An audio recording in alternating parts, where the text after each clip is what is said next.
Welcome, everybody. Welcome to our webinar on district leadership for inclusion and equity. And we're going to talk about how to achieve those things through the lens of universal design for learning.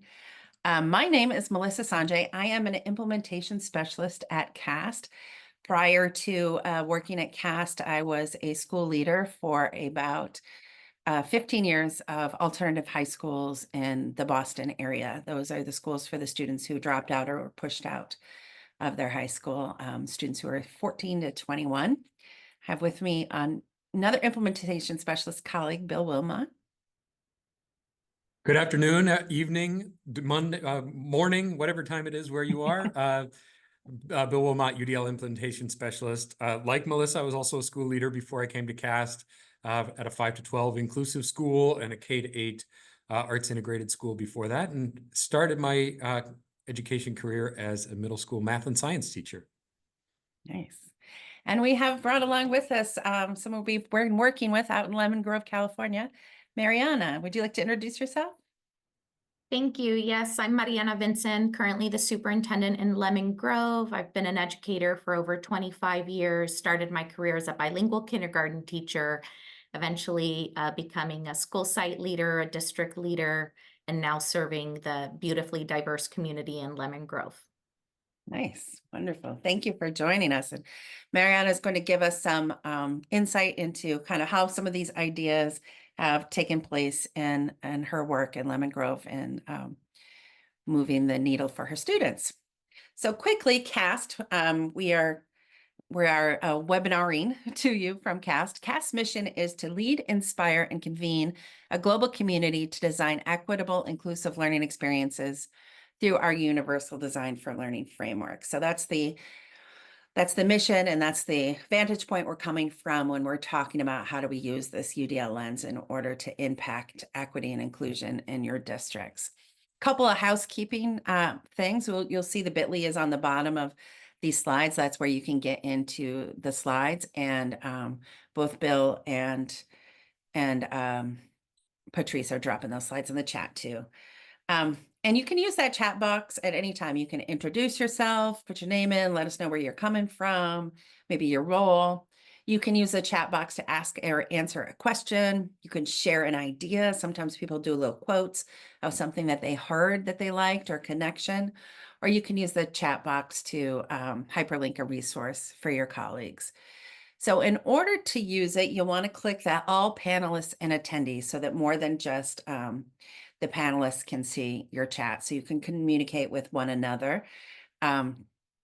So use that chat box in that way. And if you would like to respond to somebody who says something that, or Bill says it might say everyone, if somebody says something that you might want to respond to, you can @ their name and say @Bill. That was a great addition. Thank you for putting that in the chat. And you can interact with one another that way.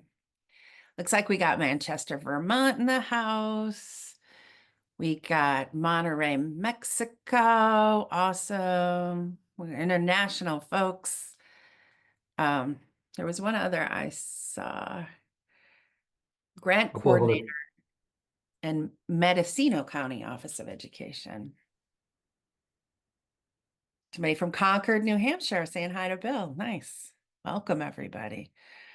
Wisconsin UDL systems coach. Thank you, everyone, for joining us. So what are we talking about today? Oh, Malta, University of Malta. Awesome.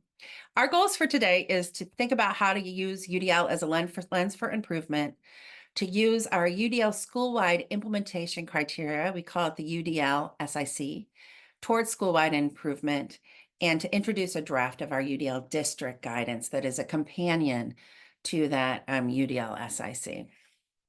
But before we jump in on that, we wanted to give you a little context of what's been going on in Lemon Grove. And I'll drive the slides for you if you want, Mariana, no problem. All right. That'd be great. Thank you, Melissa. And thank you for the opportunity to share a little bit about who we are, what we're about, and our journey here in Lemon Grove. We are a preschool through grade 8 school district in East San Diego County in California. We have about a little over 3,100 students across 8 school sites and a beautifully diverse community. 80% of our students qualify for free or reduced price lunch, and 26% speak a language other than English. Next slide. As an organization, we know each and every one of our students is genius, they have genius, and we are committed to demonstrating that and helping them demonstrate that in multiple ways.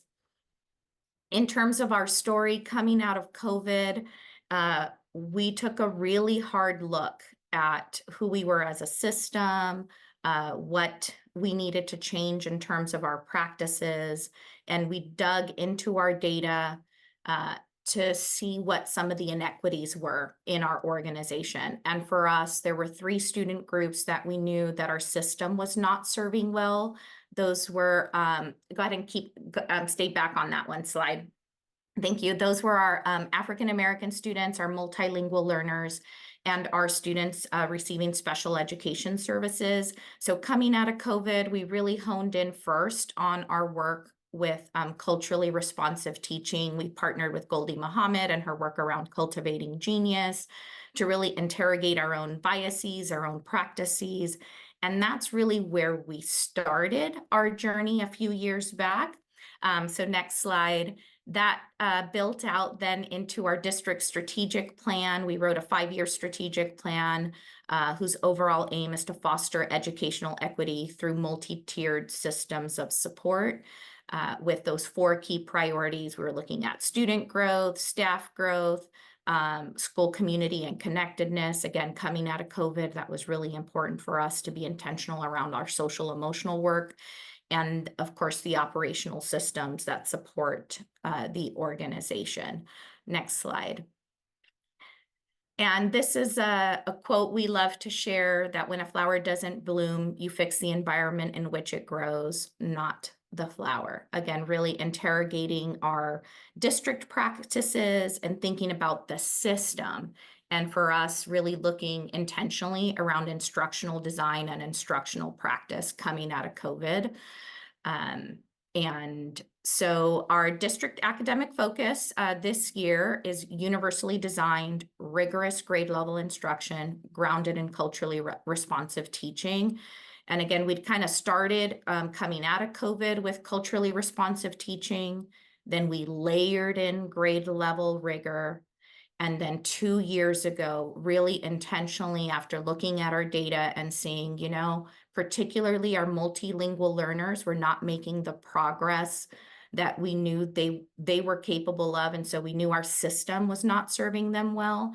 And so we had that intentional partnership with CAST to support our UDL work, both with our senior cabinet level administrators, educational services, our principals, and then cascading down to our teachers in the classroom. And so this is now our instructional focus. This is how we commonly define strong tier 1 universal instruction, universally designed, rigorous grade level, grounded in those 5 pursuits of culturally responsive teaching. Next slide. And go ahead and click through these. We've seen great success over the last 3 years, consistent growth in our academic data in both reading and math. We've seen that in our iReady data, that's our local assessment, and on our state assessment in California, that's the CASP. So we've been growing on both metrics year over year, on both reading and then in mathematics, intentional practice. Next slide. We're especially proud of being able to close the achievement gap for our African-American students. Again, you know, a few years back, we dug into our data. We knew our system was not serving this population well. So making those intentional shifts and seeing our students demonstrate their genius. So for the 2nd year in a row in reading, that gap was our African-American students actually perform at or above all students in reading. And we're making progress in mathematics, closing that gap, not yet closed, but reading, we're super proud of that. And as I mentioned on this next slide, you'll see our data for our multilingual learners. So we had seen some progress from 2020 21-22 to 22-23. And then this past year, through our partnership with CAST, had a really intentional focus around our multilingual learners. And you can see that 6% growth in reading, 8% growth in mathematics. So again, our students demonstrating their genius as a result of the hard work of our staff and our partnership with CAST and UDL. Awesome. Thank you for that context. I love how you say having our students demonstrate their genius, because sometimes it's that design, right, that gets in the way of us really understanding what they're able to do and sort of creating the conditions so that they can do just that, demonstrate their genius. And somebody quoted you in the chat too, really liking that language. So we use universal design for learning as a lens. And we use it as a lens when we're looking at systems and when we're looking at classrooms to look for barriers. So what is universal design for learning? Little quick reminders. Universal design for learning, or what we'll say probably throughout today, UDL, is an educational framework based on research in the learning sciences that guides the development of flexible and accessible methods, materials, and environments that embrace variability, minimize barriers, and develop learner agency for all. So how we do that is we support multiple pathways to the same goal. So we have our learners, there's inevitably barriers in their way towards the goal, and there's multiple ways to go over it, go around it, or be supported to bust through it. So that's another sort of one slide summary, as we like to call it, of UDL. And in order to do that, in order to think about how do we map those multiple pathways and how do we get that done, UDL really asks us to honor variability. Think about the variability of all learners and all humans, variability including brain variability, including cultural variability, including identity. Look for that barrier in the design, not the learner. So really look at what's getting in the way of all these different kinds of learners and look for that barrier instead of looking for barriers in learners, and using the UDL guidelines to design for all learners. And we do that by setting clear goals, thinking about what is the barrier that's getting in the way and how can we design options. And so we do that when we first start talking about UDL, we're talking about classrooms, and we do that at a classroom level, thinking about how do we remove the barriers in the learning? But then we also have been taking our design lens and shifting it to think about systems. So still taking that same lens shift, not looking at the barriers in the users of the system, not looking at the barriers in the people, but looking at the barriers in the design. So we shift from seeing barriers in learners to barriers in design, and we have educators look at systems and structures and their schools, including instructional practices and all these other things that Bill's going to go over in a minute that live in our school implementation criteria, to examine where is the design inhibiting student achievement, which is the work of our district is for students to achieve the work of our schools. And so again, we are looking at that barrier in the design, not the learner or the users of the system. And so how do we use the UDL SIC to identify those barriers and reduce them? So we know that the UDL guidelines are central to that. This is just a quote from a special ed teacher I was working with today in Harrisburg. These guidelines are a cheat sheet for my entire career. So as we're thinking about instruction, how to design instruction, that's our go-to tool. And since the guidelines have been developed, that has been kind of the tool, right? Take that, it's focused on learning, but you can generalize it to other things. And CAST hasn't provided kind of the support to think about, well, what does that actually look like? Now, with the UDL school implementation criteria that was just released a couple of years ago, we are now thinking about how would we apply those UDL guidelines and UDL principles across a school?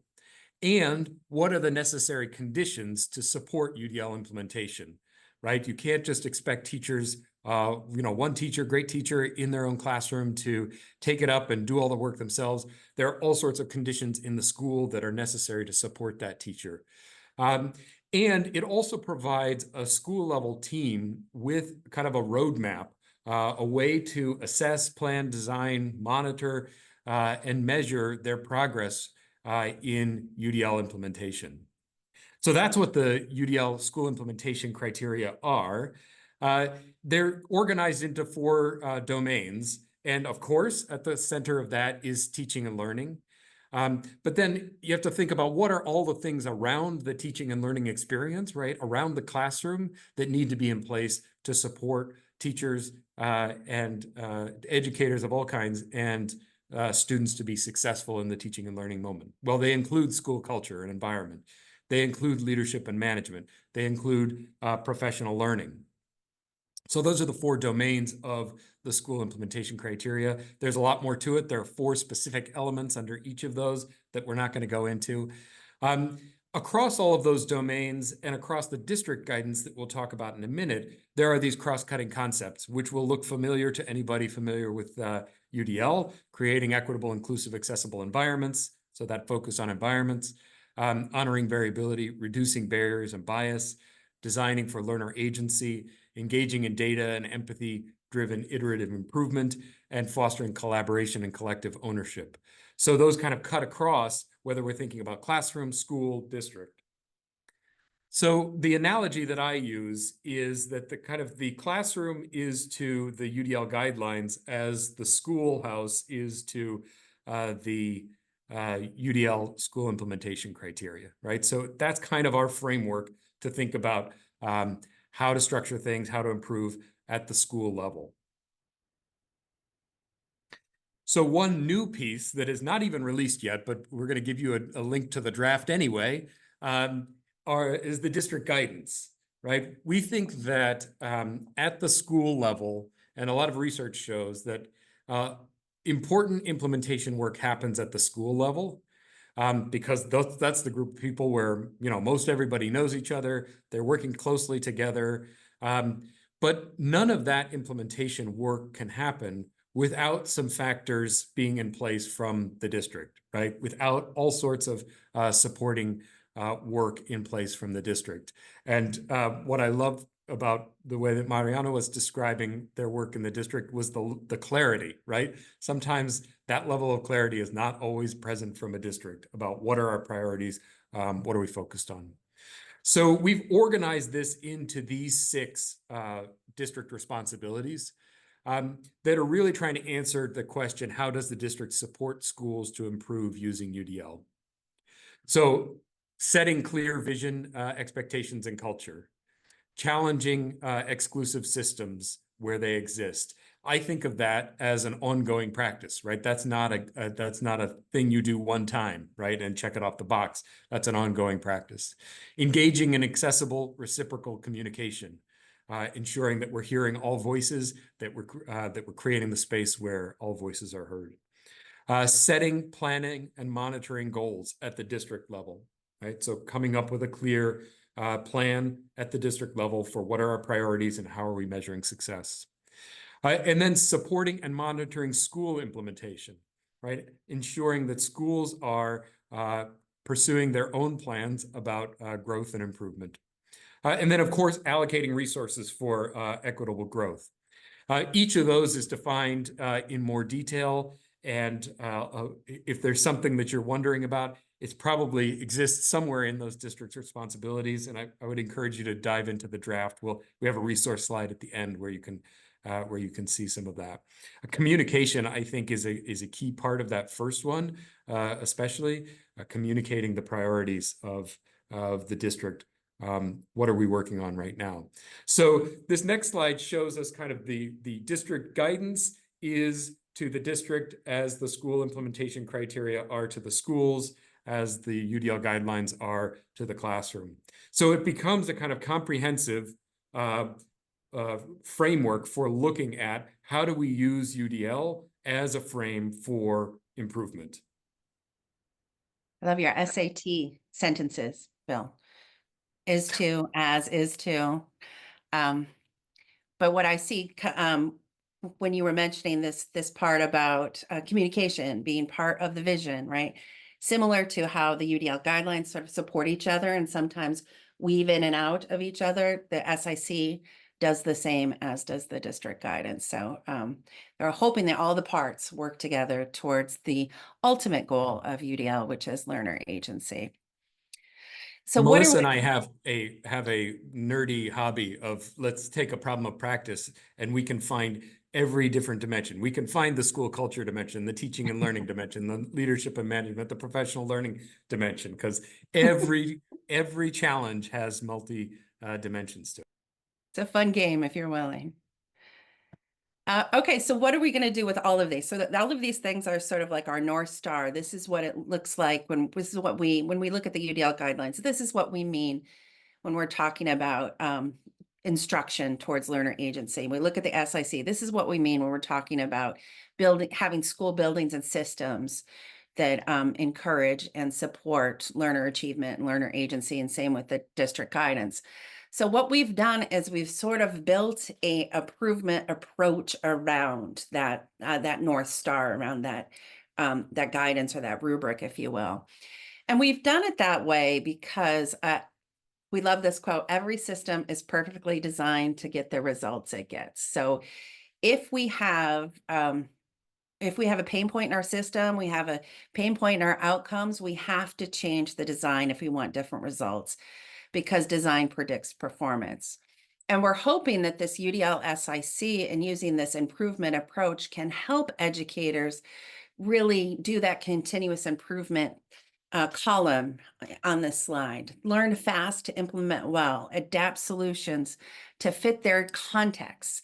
So educators know their students well, and the practitioner expertise is central in this type of approach, because we want to know what works for whom and under what conditions.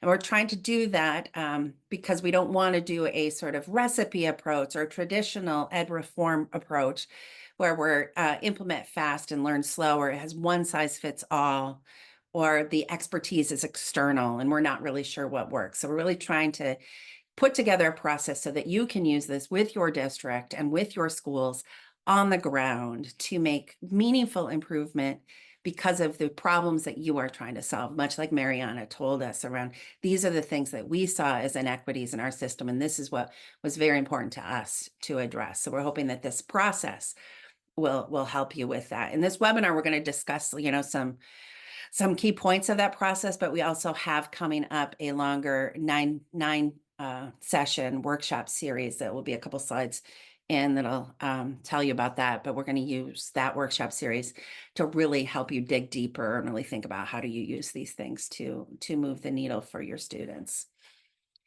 So we use that data process where we're gathering data from diverse, or that improvement process, I should say. We're gathering data from diverse sources.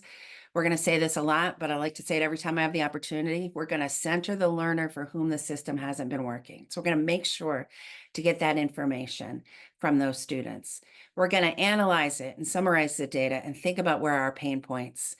And then we're going to find out, we're going to really identify what the root causes are of those pain points, and align it to the SIC domains, and use that SIC to inform our plan, do, study, act, change cycles. So we'll inform that SIC will inform what are our change ideas.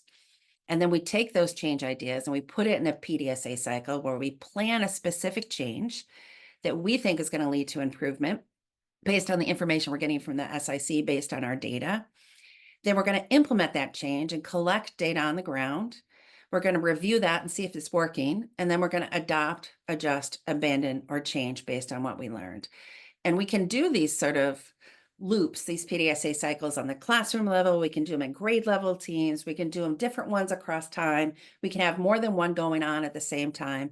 And all of these cycles are going to inform us as to what our system needs, what our particular context might need to improve the outcomes we are trying to impact. And then we can use that to make that longer term planning.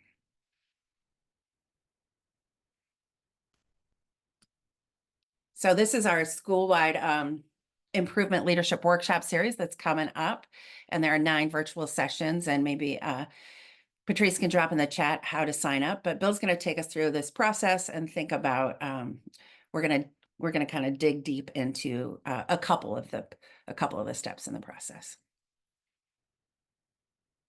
Yeah, we don't have time to go through all of this, all of the steps, the whole process. Obviously, you start with some kind of a visioning process that can look lots of different ways. And then you want to look at what is the gap between that vision and where we are. It sounds like much of what Mariana described, they did as they were coming out of COVID. We think of that as identifying key questions. What are the key questions that we're trying to answer? And then what data are we going to choose to help us answer those and then help us track those on an ongoing basis? Since the process is elaborate, we couldn't fit it on one slide. So it continues on the next slide with analyzing that data, identifying and selecting pain points that we think are high impact areas that we want to work on identifying the root cause of those. Often we zoom past that step or zoom through that step and often assume what some of the root causes are without really taking the time to investigate those. And then engaging in those PDSA cycles, those continuous improvement cycles that Melissa described. On the next slide, we're going to highlight the ones that we're going to focus on. And I like to think that these are, just good ones to focus on because we have a unique perspective on them. It may be in part because Melissa and I like these particular steps. So there's that bias too. I'll admit to that. So we're going to focus on vision. We're going to focus on data. I'm the one who loves the data, and we're going to focus on identifying the root cause. Melissa loves diving into the root cause. Melissa's the one So that let's loves it. start.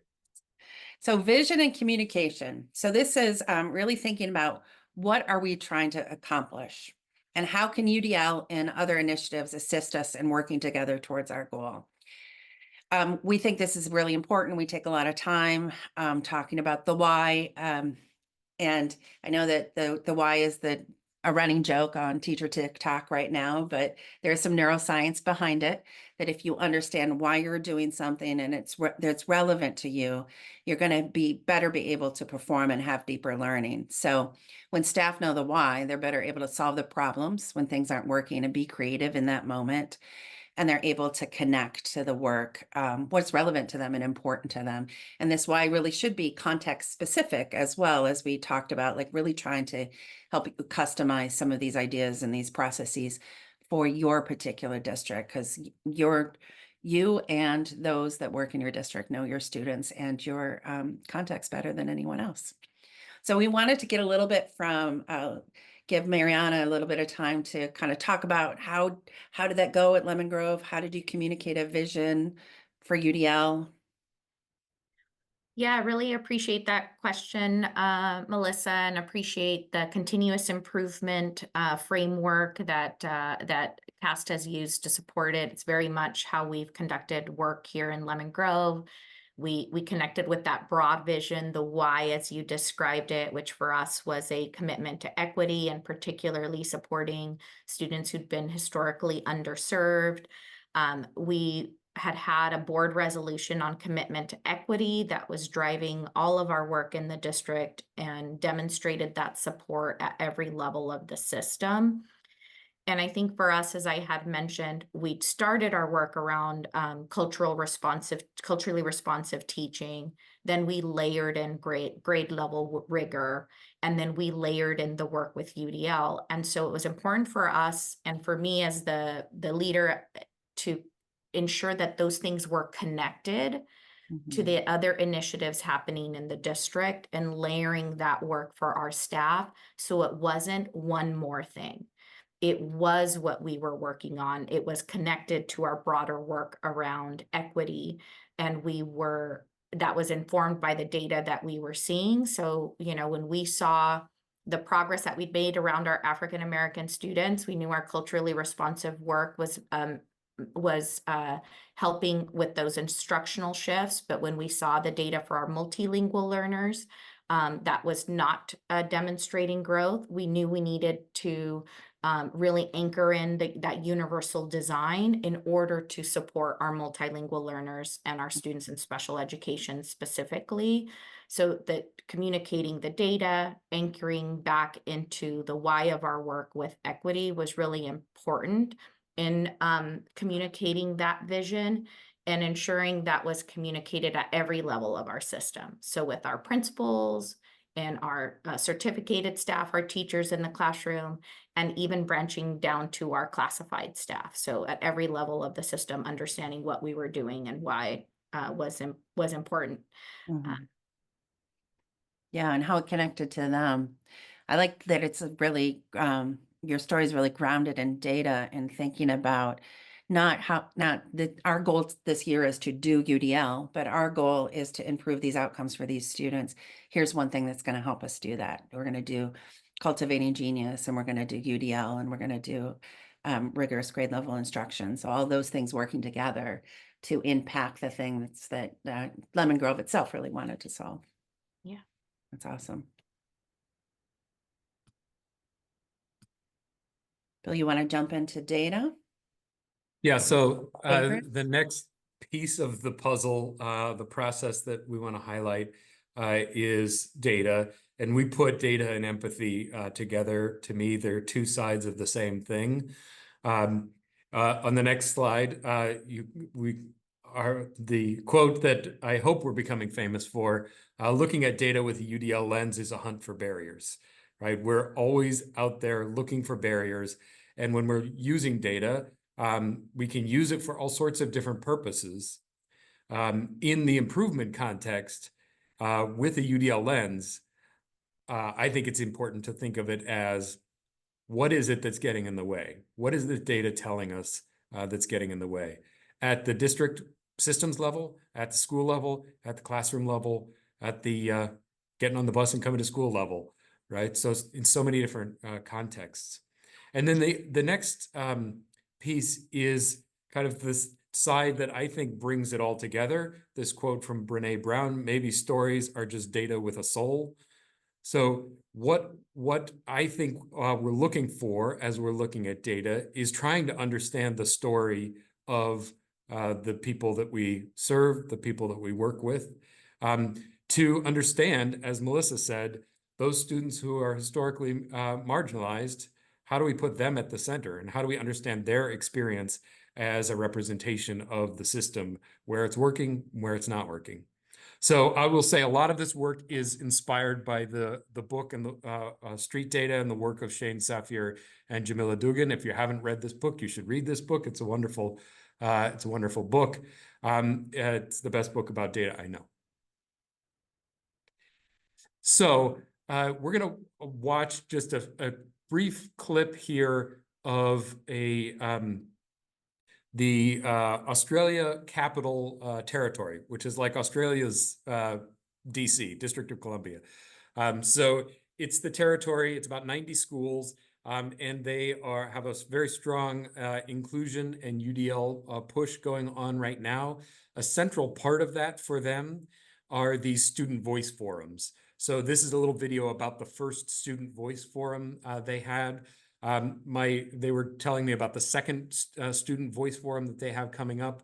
They have in 2 rooms side by side all of the district territory administrators and students with disabilities working on the same questions. So they're brainstorming and working on the same questions. And after half of the day, all of the work that the students have done goes over to the administrator's side, and then it's on the administrators to incorporate those perspectives and that work into their final plan. So take us away, Melissa. 3-minute All right. video. Give me a thumbs up if the sound comes through, just so I know I've done it right. All right.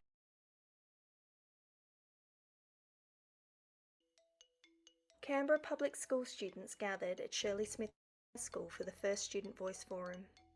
The day kicked off with speeches by ACT Education Minister Yvette Berry and Karen Weirs from ACT Disability and Carer Advocacy Services. After a quick icebreaker, students dove into the forum's theme: who are the people in our community and how will we engage them in the journey of inclusion?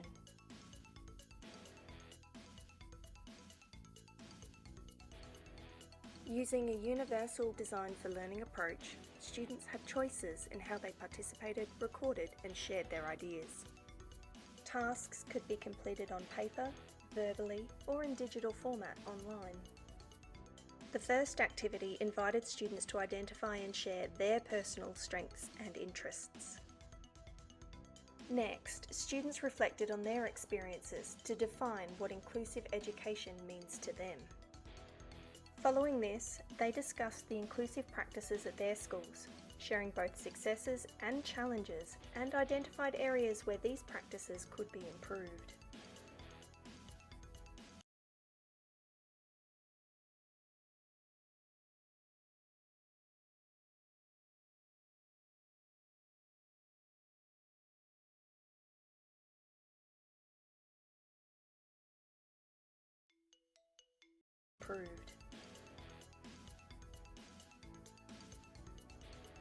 To wrap up the day, students designed action plans to share their vision of inclusion with their schools and communities.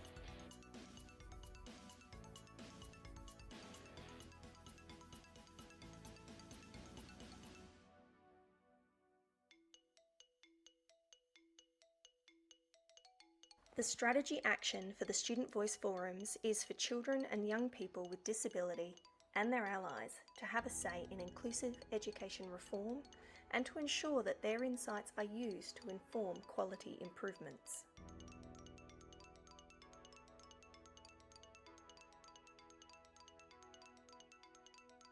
Our aim is to capture as many perspectives and experiences of inclusion in ACT public schools as possible. Here's what our students have to say. There's a gap in education. Do not assume. Communication is important. Treat me as an individual. I just want to express myself. I want to make a change for all. Making learning suitable for everyone. Having a good time and learning in the way that suits me. Creating safe environments for everyone. Everyone should feel welcome and accepted. Everyone has a right to be included. Inclusion is helping make schools more diverse. High expectations for all. Role models are really important. I look up to my role models. I want everyone to hear my voice. I'm so excited to share my voice.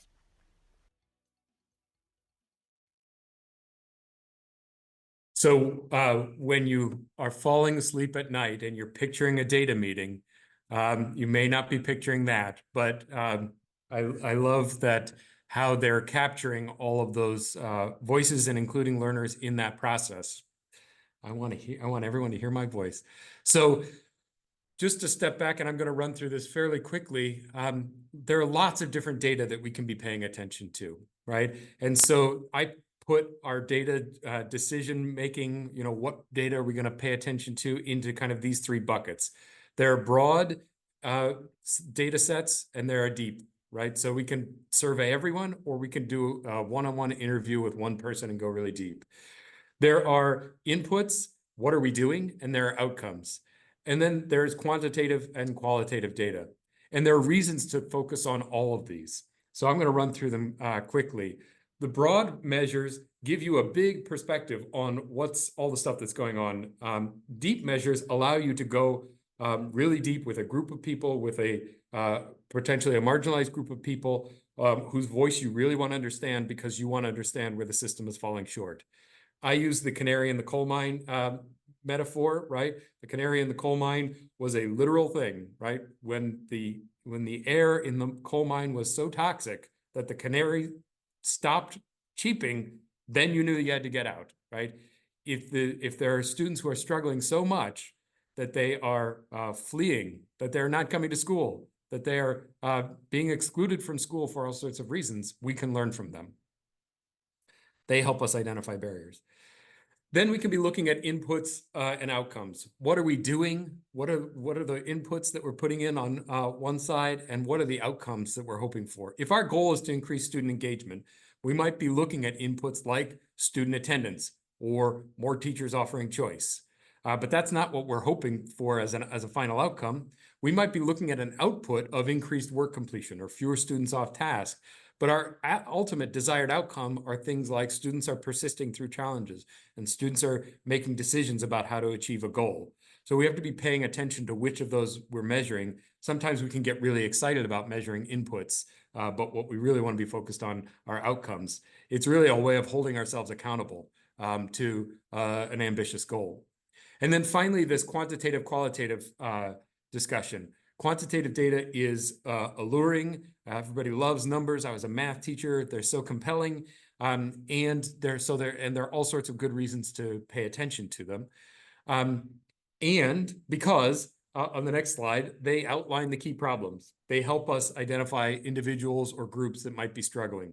They're quicker to analyze, quite frankly, and they leave but they often leave us guessing about the underlying causes, right? I think of it as they give us a black and white sketch of what's going on. You need to focus over here, right? You need to focus on this group of learners. You need to focus on but they don't necessarily give us all the detail on why, what's going on behind that. Qualitative data, on the other hand, helps bring that full color picture. It helps us gather more information about underlying causes, fills out the picture. It offers a variety of perspectives and voices and stories that we can bring to bear to understand that. It reveals barriers more clearly. And you can see how the combination of quantitative, right? Quantitative tells us, look over here. Qualitative, we go over, look over there and find all sorts of new things to pay attention to. I also think that there's a lot of opportunity, and they talk about this in street data, that the process of gathering qualitative data can have an impact. That process itself can help people move forward, right? It has an affective impact on the people who hear those focus groups, on who hear those interviews, who conduct those interviews. Some people on the call I worked with to do a vision of a learner for a school district, and we set up 20 different people to go out and do interviews and gather that information and bring it back. The process of interviewing has a deep impact and helps move things forward itself. And there's a question in the chat from Kelly Bill around, this makes me feel like deep data that is focused around students who struggle to engage could be of a wonderful value. Has anyone done this? What tools did you utilize? So we have a list of tools at the very end of the slide deck that can help you think about how to do that sort of understanding and empathy tools to understand a user's experience or a student's experience. Yeah, I'll just throw out a couple that we use on a regular basis. So instructional rounds is an incredibly compelling way to study instruction, what's going on, non-evaluative, but let's look at what's actually going on in our classrooms. Empathy interviews, there's an empathy mapping or a belonging mapping process. They're all linked in the resources at the bottom of the slide. Student shadowing. Student shadowing, yes. Looking at student work, yeah, lots of them. Yeah. So we talked a little bit about this, right? You can use data for all sorts of different reasons. It's useful to make a distinction for how you're using it for different purposes. So this next slide looks at how you would use data in an evaluation kind of context, where you're wanting to know, has something worked or not? You're looking for some kind of assessment of whether the subjects have achieved a desired outcome, and that's a longer term, right? Over a longer term, have they achieved that outcome? Whereas data for improvement is much more an ongoing process. We're building knowledge to apply to daily practice. We're using many measures along the way to measure progress toward desired outcomes. We're using them in shorter term timeframes so that we can be engaging in that improvement process and learning new things as we go. So, Mariana, in Lemon Grove, how did data inform your decision-making for what to focus on, interventions at Lemon Grove? How did that play out for you? Yeah, thank you for that question. And so much of what you've shared is really like resonating with me, particularly the centering students' voice and looking at outcomes as a way to, again, hold ourselves and the system accountable to results for our children and our students. And We had conducted empathy interviews with our stakeholders a couple years back as we were beginning that transition to UDL. So right before that, we'd conducted our stakeholder interviews and empathy interviews, and our kids told us they wanted more choice and voice. That was in their words. And so that also helped to fuel the why behind the move towards universally designed instruction. So that was important to us, as well as our social emotional work with our students. Being an MTSS district, we really wanted to collect data around academics, behavior, and SEL to see all sides of our system and understand how all of that was impacting our learners. And those were important for us.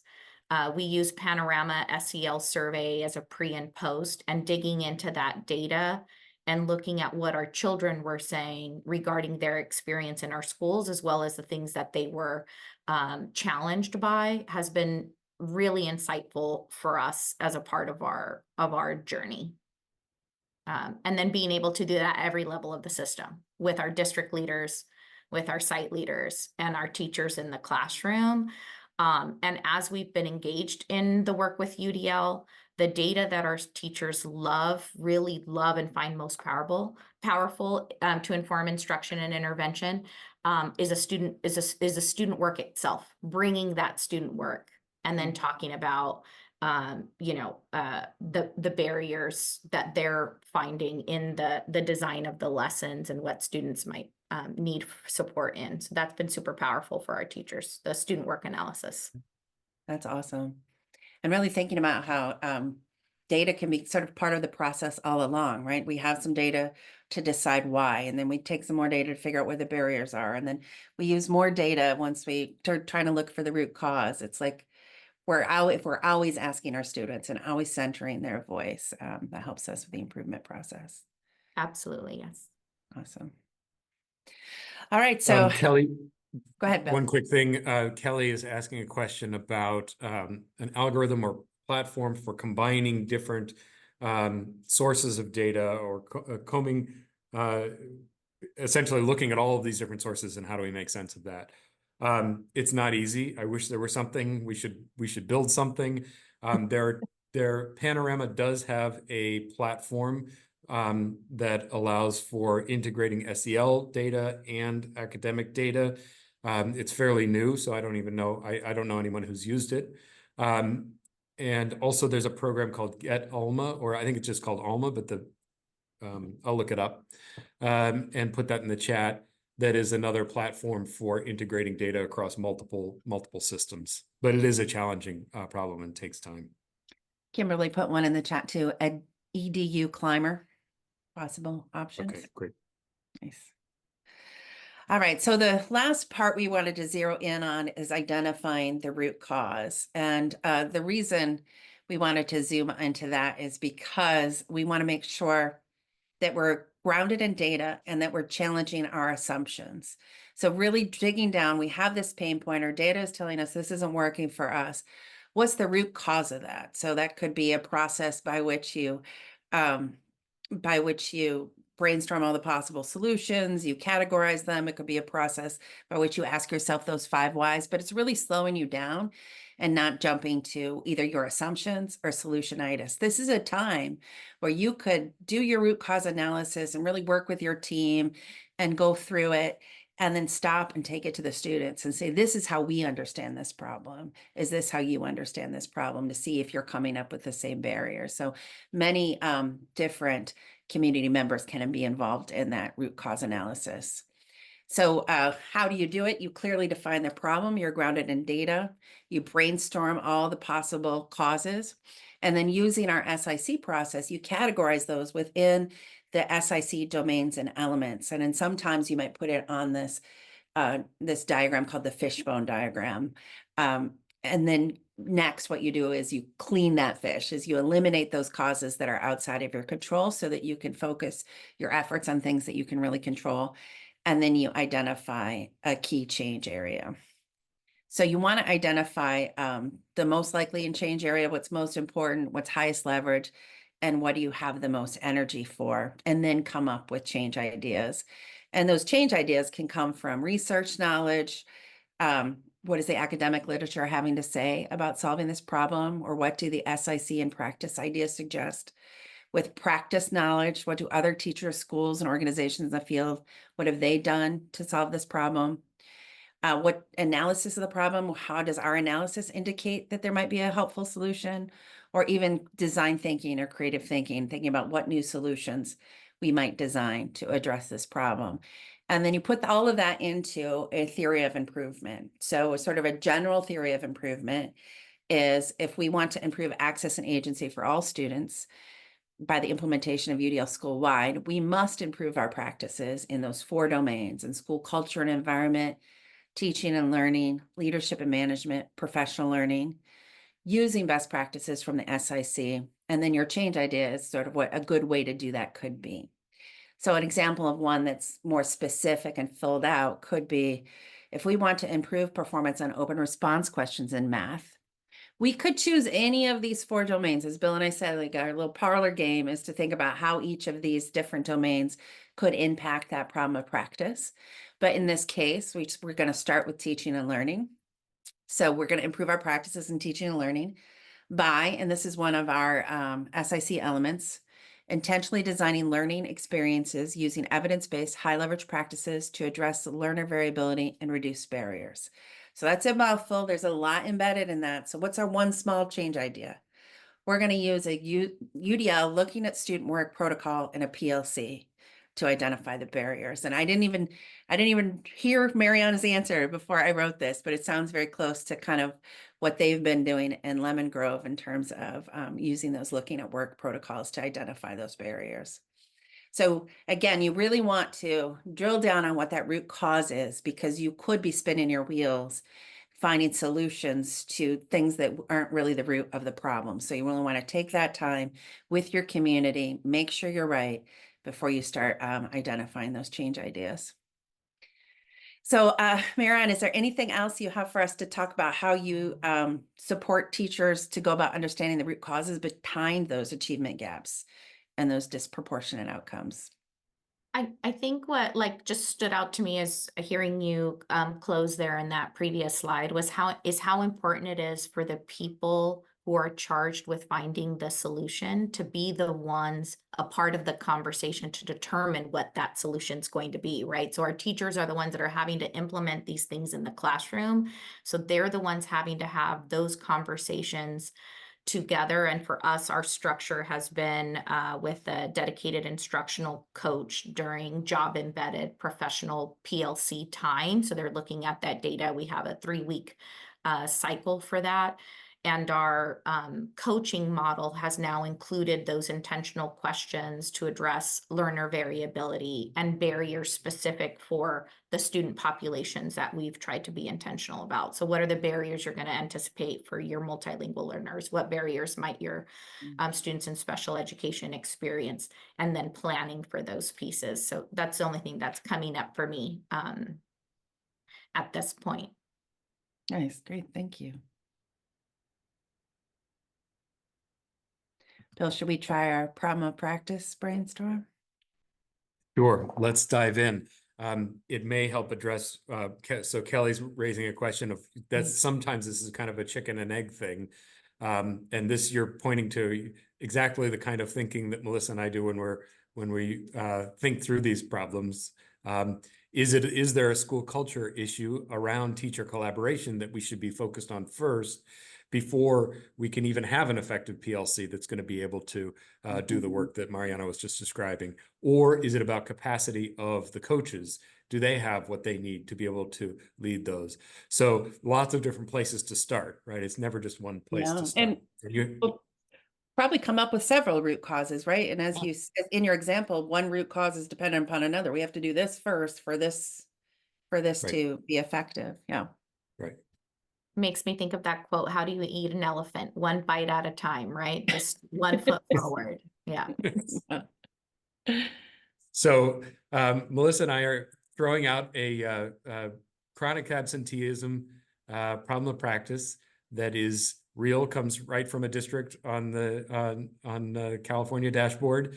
43% of our African-American students are chronically absent as compared to an overall rate of 30%. So chronic absenteeism is an issue all across the country. Racial disproportionality is an issue all across the country.